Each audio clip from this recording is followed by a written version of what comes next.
Now we have to move to the next part, that is your essay.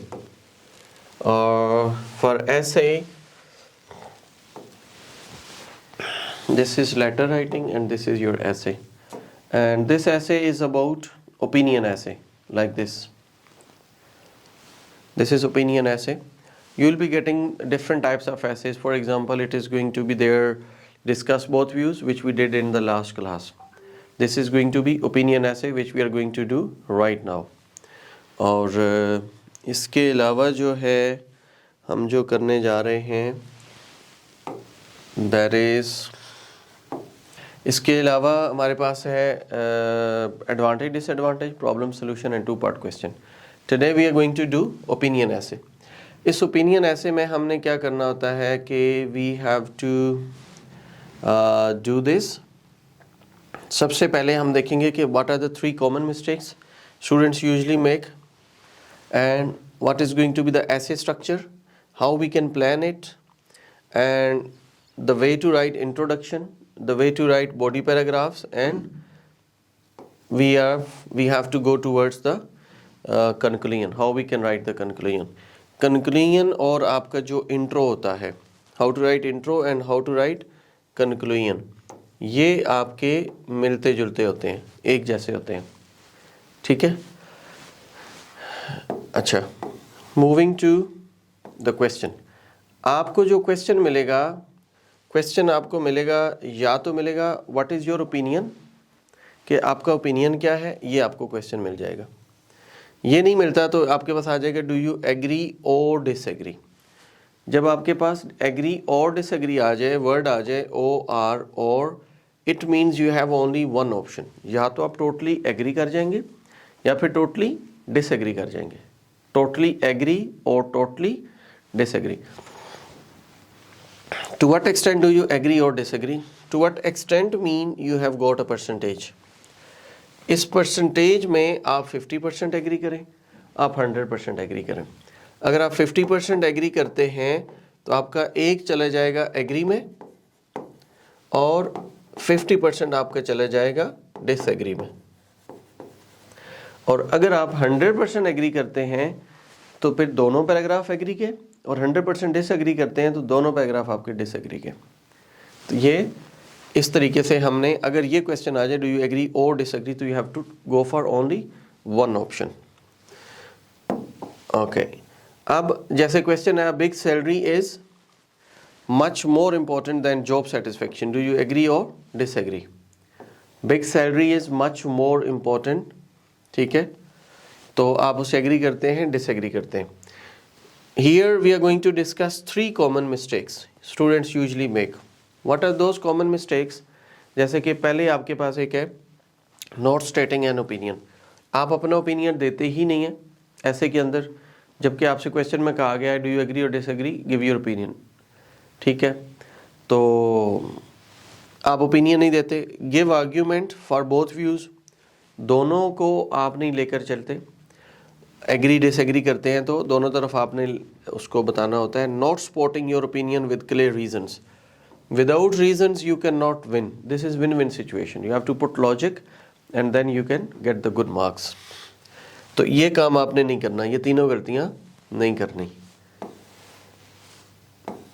Okay, moving to the essay structure. यहाँ पे अगर हम structure की तरफ आएँ तो सबसे पहले we paraphrase the question.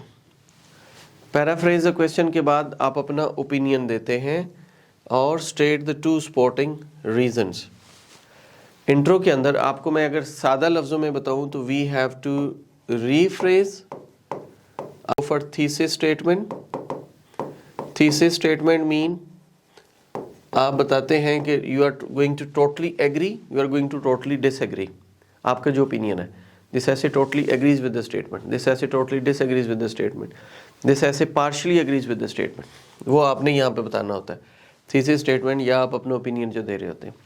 Then state 2 supporting reasons, यानी कि आपका प्लान आ जाता है, आपकी आउटलाइन आ जाती है. ठीक है, वो आपने यहाँ पे बताना है कि what I am going to do in body 1 and what I am going to do in body 2. अब हम देखते हैं कि हमारे पास अगर कोई क्वेश्चन की स्टेटमेंट है. अच्छा, ये पहले बल्कि आप इसको देख लें कि बॉडी 1 जो होगा ये उसका स्ट्रक्चर चल रहा है। पहले इंट्रो था, उसमें 3 सेंटेंसेस हमने लिख दिए। Now we have to write body. Body के अंदर भी 3 to 5 sentences they are enough.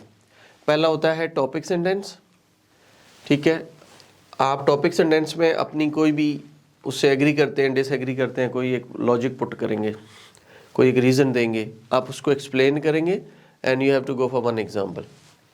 Topic sentence, explanation, example, that's it. 3 to 5 sentences are enough. Then आपके पास आता है बॉडी 2।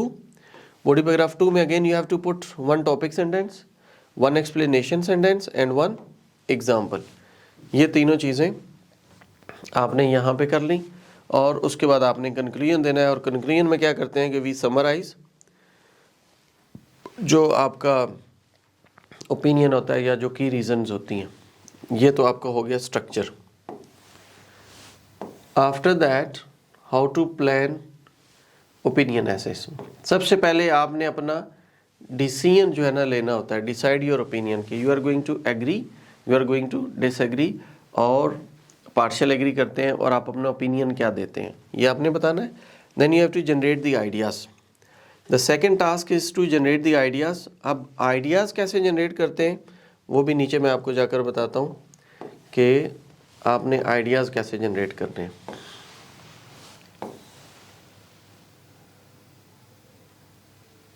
सपोज आपके पास क्वेश्चन है सैलरीज के बारे में, ठीक है। तो अब अंकल बैरी क्या करते हैं, ये एक एग्जांपल है और ये आइडियाज़ हैं। अंकल बैरी क्या करते हैं कि boasted about high salary but hated his job. High salary की तरफ बात हो रही थी। Uncle Barry boasted about high salary but hated his job. Nervous breakdown. High salary ज़्यादा इंपॉर्टेंट है या जॉब सेटिस्फेक्शन ज़्यादा इंपॉर्टेंट है? This is our question, what is your opinion? Uncle Barry was given an example. तो वो high salary की तरफ जाते हैं लेकिन नर्वस ब्रेकडाउन हो जाता है। He lost the job and can't work. High salary की तरफ गए, उन्होंने ज़्यादा काम किया और क्या हुआ कि उनका नर्वस ब्रेकडाउन हो गया। Number 2, I gave up teaching, now enjoy my work and I am much more relaxed and happy even though I earn much less money. कि टीचिंग जॉब जो थी दैट वाज हेक्टिक और अब मैंने teaching job छोड़ दी है, now I am enjoying, क्योंकि मेरा हेक्टिक काम नहीं है, मैं रिलैक्स हो गया हूँ और भले मैं पैसा कम कमाता हूँ। अब आइडियाज़ की तरफ हम जाएं तो high salary jobs are generally more stressful.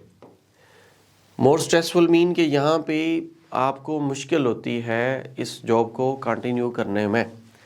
Stress leads to ill health both mental and physical. यहाँ जो स्ट्रेस होती है ये बढ़ती जाती है, मुश्किल होती जाती है। कैसे? आपकी मेंटल हेल्थ के लिए और आपकी फिजिकल हेल्थ के लिए। Then we have 40 hours a week at work, a third of the day. आपने 40 आवर्स अ वीक, 40 आवर्स आपको काम करना पड़ता है, स्ट्रेस भी होती है और आप जो है स्ट्रेसफुल रहते हैं। High salary jobs are usually more stressful. Okay, अब हम आते हैं सेकेंड स्टेज की तरफ। दूसरा बंदा कहता है जी मनी डजंट ब्रिंग हैप्पीनेस। ये जॉब सेटिस्फेक्शन की बात हो रही है। बेटर क्वालिटी लाइफ होना चाहिए, they should be sense of fulfilment and it should be less stressed, you should be healthier and you should be happier. These are the reasons like for the job satisfaction. These are the reasons for the high salary. Okay. अब idea 1 क्या है? Idea 1 में ये है कि जो high salary jobs हैं they are usually stressful and they can lead to ill health.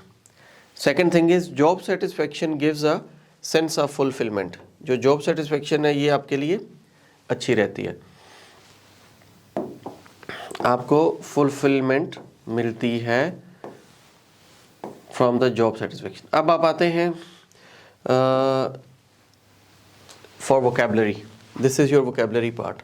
इस वोकेबलरी पार्ट में अगर हम एग्जांपल्स की बात करें तो लाइक सेटिस्फेक्शन, ये सेटिस्फेक्शन का जो वर्ड है you can use fulfilment, you can use the word achievement, sense of accomplishment, content, and sense of well-being. These are the different synonyms of satisfaction. You can use these words instead of satisfaction again and again in your passage. Then we have salary. For the salary, you can talk about income, wages, pay, earnings.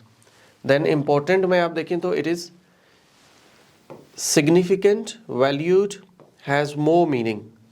Then we have job. Job के ऊपर work, employment and position. ये चीज़ें आप बता सकते हैं.